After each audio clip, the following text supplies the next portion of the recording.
अभी एक दो दिन पहले ही इसराइल की जो राजधानी है मतलब कि तल अवीव, उसके आसमानों को कौओं ने घेर लिया था। वहाँ पर जो ऊंची ऊंची बिल्डिंग्स हैं, ऊंचे ऊंचे टावर्स हैं, उनके ऊपर जैसे ही नज़र उठाकर देखा जा रहा था, हर तरफ सिर्फ और सिर्फ कौए नज़र आ रहे थे। अब जब इन कौओं ने पूरे आसमान को घेर लिया था तो नीचे का माहौल डार्क हो गया और नीचे हर तरफ अंधेरा छा गया।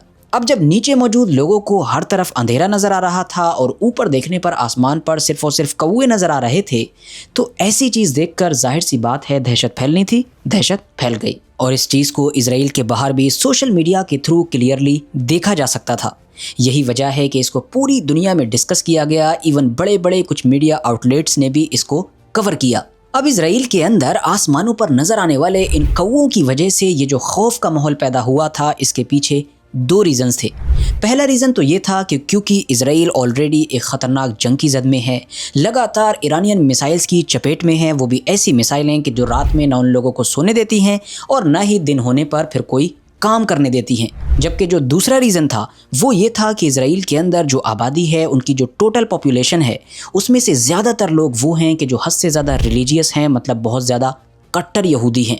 जैसे ही उनको आसमान पर ये इतनी बड़ी तादाद में कौए नज़र आए, नीचे हर तरफ अंधेरा और खौफ का माहौल नज़र आया, फ़ौरन ही उन्होंने अपनी अलग अलग धार्मिक किताबों के अंदर मौजूद जो बहुत सारे रेफरेंसेस थे उनका इस्तेमाल करते हुए इन तमाम चीज़ों को फ़ौरन ही तबाही, बर्बादी और मौत से जोड़ना शुरू कर दिया। यही वजह है कि आप देखेंगे कि जब डेली मेल जैसे अखबारों ने भी जब इस खबर को कवर किया तो उन्होंने साथ ही में इस बात को भी मेंशन किया है कि किस तरह से यहूदियों और ईसाइयों ने अपनी किताबों में मौजूद बहुत सारी चीज़ों का हवाला देते हुए ये थ्योरी पेश करने की कोशिश की है कि ये जो तमाम चीज़ें हुई हैं, मतलब आसमान पर ये जो अचानक से इतनी बड़ी तादाद में कौए नज़र आए हैं और नीचे ये जो अचानक से अंधेरा छा गया है, ये दरअसल सिग्नल है मौत का या आने वाली बड़ी तबाही और बर्बादी का। वैसे हिस्टोरिकली देखा जाए तो हमको ये नज़र आता है कि दुनिया के अंदर जो कुछ बड़ी बड़ी सिविलाइजेशंस पाई गई हैं या कुछ एम्पायर्स भी रहे हैं, ख़ास तौर से वेस्टर्न वर्ल्ड में जो रोमन्स थे या फिर ग्रीक्स थे, इनके यहाँ पर इस चीज़ को बहुत ज़्यादा अहम समझा जाता था। मतलब ये कि ये जो हज़ारों साल पुरानी बड़ी ताकतें थीं, ये आसमान में जो परिंदे हुआ करते थे उनकी उड़ान को देखकर, उनकी हरकतों को देखकर अपने जंग के या फिर अपने बाकी जो पॉलिटिकल फैसले हुआ करते थे उनको बदल दिया करते थे। तो किस्सा मुख्तसर ये है कि हज़ारों साल से ही दुनिया के अलग अलग इलाकों में रहने वाले लोग इस चीज़ को न सिर्फ अहम समझते आए हैं बल्कि इसको हमेशा एक निगेटिव सिग्नल के तौर पर देखते आए हैं। मतलब इसको हमेशा तबाही, बर्बादी या इस तरह की चीज़ों से ही जोड़कर देखा गया है।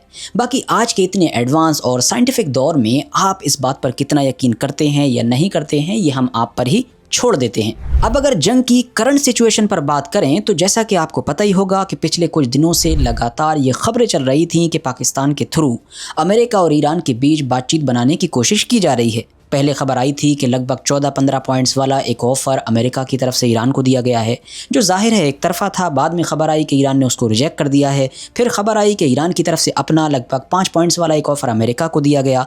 वो ईरान के लिहाज से एक तरफा था, तो उसको अमेरिका की तरफ से रिजेक्ट करना था और वो रिजेक्ट कर दिया गया।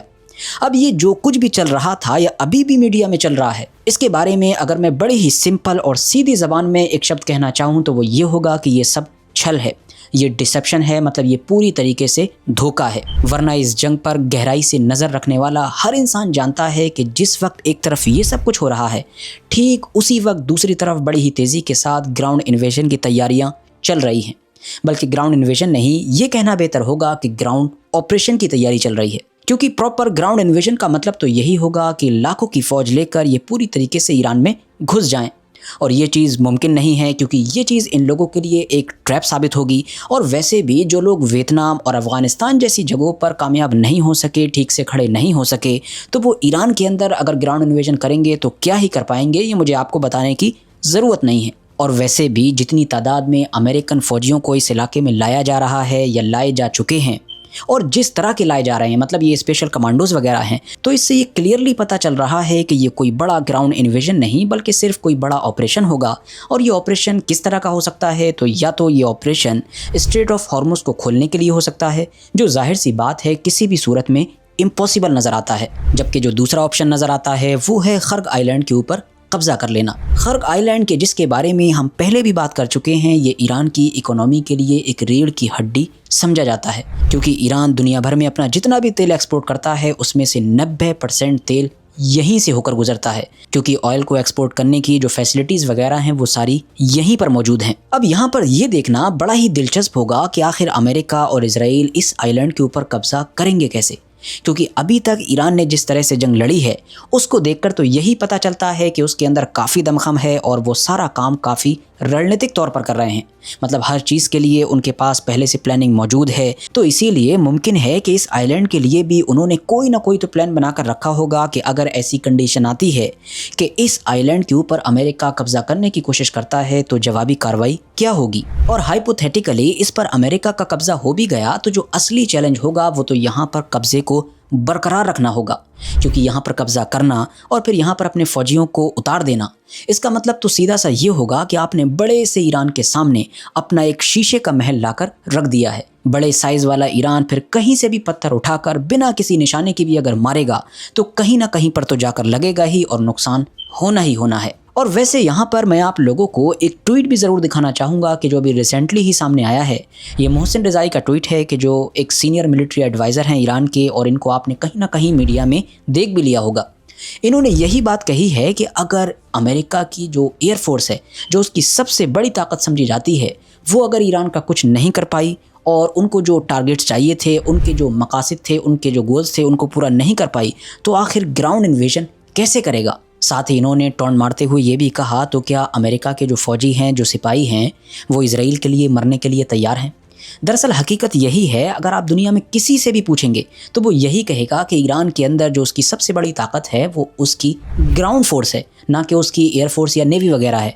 वहीं दूसरी तरफ जो अमेरिका की अगर सबसे बड़ी कमज़ोरी कोई दिखती है तो वो उसकी ग्राउंड फोर्सेस हैं। उसकी सबसे बड़ी ताकत है उसकी एयरफोर्स, और दूसरे नंबर पर जो ताकत है वो है नेवी, और जो सबसे कमज़ोर कड़ी है अमेरिका के अंदर वो उसकी ग्राउंड फोर्सेस हैं। आप चाहे वियतनाम उठा लीजिए, अफ़गानिस्तान उठा लीजिए, सेकेंड वर्ल्ड वॉर के बाद उसकी जो ग्राउंड फोर्स है वो हर जगह लगभग नाकाम ही नजर आई है। अब अमेरिका अपने स्पेशल कमांडोज, अपनी स्पेशल फोर्सेस को लगातार मिडिल ईस्ट में क्यों ला रहा है, जबकि दूसरी तरफ वो बातचीत का ढोंग भी रचा रहा है।